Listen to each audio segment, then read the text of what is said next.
Hello and welcome to today's video. The topic for today, fear of rejection myths. The fear of rejection myths. I want to talk about this because there's a lot of crap spoken about in terms of fear of rejection and fear of failure and all this sort of stuff, right? Especially if you're involved in the sales business of some sort. Everybody fails. Please, if you are somebody who's not prepared to get involved in some sort of marketing because you're worried about fearing of failure, etc., understand, and please accept that everybody fails. The most successful people you see have had probably the most ginormous failures in the past. They really have, okay? It's just that they react differently to those people who are failures. What they do is this. If they have a failure, they dust themselves off, right? Get back on the horse and they try again. They learn from the mistake. Whereas unsuccessful people that just sit around feeling a bit sorry for themselves, thinking, oh, this is not for me. I can't do this anymore. And then they wonder why they continue to fail. I mean, it really is that simple. I mean, I'm not saying failure is not easy. It's terrible. Nobody likes failing. Nobody likes rejection, okay? I appreciate that. It's tough. A shout out to Indrik Rampy. Indrik Rampy, thank you very much, Indrik. You shared with me a video today from a guy in India. He's apparently a pretty good movie star. His name is, I have to check out, read it properly, Shahrukh Khan, okay? Shahrukh Khan.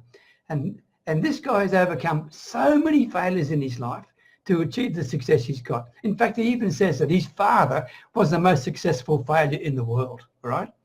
But his comment is something worth writing down. It says this: if you're not scared enough of failing, right? If you're not scared enough of failing, then you're very unlikely to succeed. It's not pleasant. It's tough at times, but it's the real world. That truly sums it up. If you want to achieve success, whether it be in sales or anything else, or sport or whatever you want to take involved with, you've got to accept the fact you're going to fail. And you've got to be prepared to pick yourself back up again and learn from your mistakes. If you're not, you don't deserve success. It's really that simple. I mean, nobody gets success easy. Don't think these successful people got it easy. They didn't. They worked bloody hard to get where they got to today. So the first thing is that. The second thing, make sure of this, that failure really doesn't exist if you don't take any action. All right? Think about that. If you don't take any action, you're never going to fail. You're never going to succeed either, right? But you're never going to fail either. So if you want to avoid all these fears of rejection and fears of failure, you just sit there and do nothing. I mean, not much of a life, really, when you think about it. Not much of a life. But that's your call, all right? Home truth time. This is home truth time. You may have been told that if people reject you when you make an offer to them, okay, that, oh, don't worry about that. Don't worry about that. They're not rejecting you. They're just rejecting your offer. I beg to differ. There's a pretty darn good chance they're rejecting you and your offer. Prospective customers these days are tough. And if you don't earn their respect, their know, the like and trust factors, then you will get rejected. Not just your offer, you too. All right? It's a warning to you to make sure you are going about things the right way. Do not ever assume anything with your prospects. You need to earn the right to talk to them and earn the right to serve them. You may not the sound of that, but it's the truth. You don't have any rights to sell them anything. You have to earn it. Okay, that's why many people are rejected, them and their offer, because they don't go through the earning stage, all right? And the other thing is this. There's another myth in terms of rejection. People don't like cold calling because of the fear of rejection. What a lot of bunkum, okay? What a lot of bunkum. When you're on the phone, you can just put the thing down. No. People don't like cold calling because it sucks, because no one likes cold calling. It's got nothing to do with rejection. Who likes cold calling? That's what it amounts to, all right? So let's get some home truths there. All right, I want to share with you some thoughts now about how you can reduce this fear of rejection. But before I do, who the heck am I? My name's Peter Beckenham, the Village Marketer. See, I got there finally. My name's Peter Beckenham, the Village Marketer. And as always, Talking to you from my little Thai village way up near the Cambodian border. All right, how can we reduce this rejection potential for you, okay, and remove that fear that I think is a bit of a myth in some ways, all right? The first thing is this: get yourself a winning attitude, right? Get yourself a winning attitude. Here's the clue for you, okay? I don't know whether you were familiar with it. You should be. When I was a little one, okay, there was a book called The Little Engine That Could. I think I can. I think I can. I know I can. I know I can. I can, right? That, if you're not sure, get it out and reread it as an adult. You will be absolutely amazed what it does to you. You go online, The Little Engine That Could PDF, okay, and it'll give you all the words to it, okay? Read it again. In fact, I would print it out and keep it with you and take it with you in the next sales call before you go in. Read the darn thing through, because that will give you a winning attitude. That's what it's all about, okay? A winning attitude, the little engine that could. Second one, get prepared and never assume anything, right? Get prepared and never assume anything. In other words, you know what you have to offer your potential client, your customer, but you haven't got a clue at this stage exactly what's in their head. You may have done your research, which hopefully you've done, right? And you've discovered a little bit about them, but you don't know what's really making them tick, okay? So you need to be patient, and you've got to be prepared to do this and have yourself prepared to get to the truth with these people. So be prepared. That will reduce the rejection. Number 3, get real and really look at what you believe in. Now, this is the tough bit for some people, okay? When I'm talking about getting real and really believe what you believe in, okay? Think about this. The first one is believe in who you're working for. If you're working for some company or some business or some high net worth marketplace, if you don't believe in them, you should not be there. You should not be selling their stuff.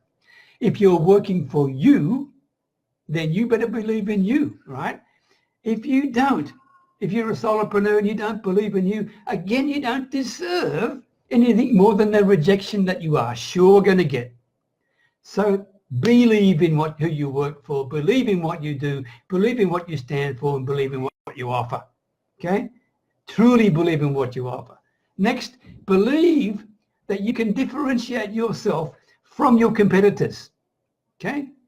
In the eyes of your potential prospective customer. You need to be able to believe you can do this, and you do it by offering a valuable service to them. You are of service to them.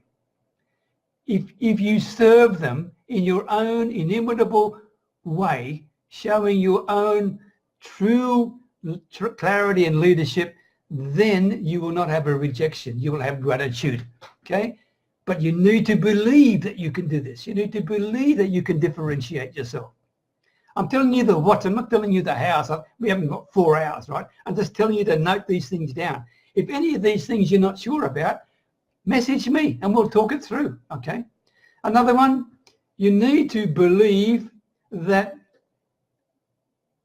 the people you are speaking with are the right people. You don't have to speak to everybody. In fact, you shouldn't. Qualify them, disqualify them if you can, because some people are going to be tire kickers and simply wasting your time, okay? And if that's the case, all you're going to do is truly lose confidence in yourself, lose belief in yourself, and lose momentum. Another one, believe that you're capable of getting clarity and truth with every qualified potential customer you talk to, okay? You need to believe that you can do this. You need to believe that you can get them to the point when they truly appreciate what their real needs are, not what they think they are, okay? Another one, you need to believe that your new customer is better off from accepting what they've just purchased from you than they were before, okay? If you don't believe that, you're just happy to get the commission check, then I can tell you this is not a good place to be in. You have a short-term level of excitement, and then you're going to get the offer rejected and they're going to cancel on you, etc., right? Because you're a fraud, okay? So if you must believe in what you offered to them and they've just bought from you, makes them better off than where they were before. Another thing you need to do to reduce your rejection things, and I'll be quick now, is get better sales skills. Truly get better sales skills. Okay. I mean, be quite frank with you. Be careful now. If whoever is training you in your sales skills, make sure that they're giving the knowledge and the skills. But if it's a system, be careful. Be careful. You have to make sure that the way that they are training you to sell fits with your values, fits with your integrity, fits with your ethics, fixes with them. If it doesn't match those three things, then you will fail. And this sales system they're giving you is not for you. You need to be able to have a sales system that makes you feel comfortable. If you're comfortable, then your potential client will be comfortable. If you're uncomfortable, they will sense that too. And what's the point? You've got rejection coming at you 100 miles an hour, right? And you deserve it. Next one, get more confidence. Yeah, you might say, Peter, it's easy to do. How do you get more darn confidence? Thank you for the likes and loves. How do you get more confidence? Easy. Most of the time, the confidence comes with preparation. Okay, think of the Boy Scout. Okay, be prepared. If you're prepared, you will have much more confidence, I can tell you. It's amazing how many people who are lacking confidence simply because they're unprepared, because they're too darn lazy to get it right. Okay. This takes work. It does take work. There's no magic buttons here in this stuff in terms of marketing your business successfully, in terms of trying to avoid and reduce the levels of rejection. It takes work. But if you follow what I'm sharing with you, it will help you. Definitely will help you. Next one, get more resilience. In other words, the stuff inside you. Okay? This is the stuff that it determines how you react to the failures and the rejection you get. If you expect them, and they will be a lot less if you do what I'm sharing with you today, but even if you get them, and you still will, we all get them at certain times, right? Then learn from them, accept them for what they are, accept that you weren't good enough on this occasion. Perhaps you can ask your potential customer that you missed out on, tell me where did I go wrong, because I'd love to know, and I appreciate you being totally honest with me, okay? Ask them. You've got nothing to lose, all right? And finally, get more personal pride in what you do. And what I mean by that is, whatever you do in your marketing, have pride. If you're not proud of what you do, then you should not be marketing it at all, okay? I don't mean you have to be a perfectionist. I'm not saying that if you're a perfectionist, nothing ever gets done, right?